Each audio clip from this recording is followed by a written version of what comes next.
On le sait tous, depuis quelques années, on a un contexte d'austérité qui nous est imposé dans l'ensemble des services publics. Les universités ne sont pas épargnées. Et on apprenait même cette semaine que le gouvernement avait l'intention de couper encore davantage dans les subventions aux masses salariales dont bénéficie notamment l'UQAM. Dans les 5 dernières années, le nombre total d'heures travaillées par l'ensemble des membres du CETU a diminué d'environ 21%.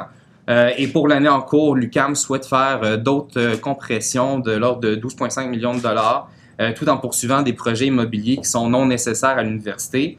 Mais nous, on ne considère pas que c'est par des planchers de béton qu'on va assurer un avenir à l'université, mais qu'un plancher d'heures va justement garantir un meilleur avenir à notre institution. Le plancher d'heures, c'est notre revendication prioritaire.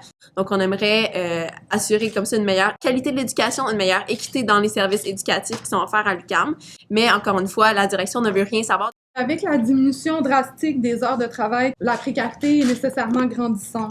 Afin d'atténuer cet effet de précarité, environ 150 paniers de nourriture par semaine sont distribués et le Fonds de solidarité fonctionne principalement grâce aux dons financiers. Même s'il s'agit d'une mesure temporaire, la fréquentation de banques alimentaires fait partie de la réalité quotidienne des employés, étudiants et étudiantes.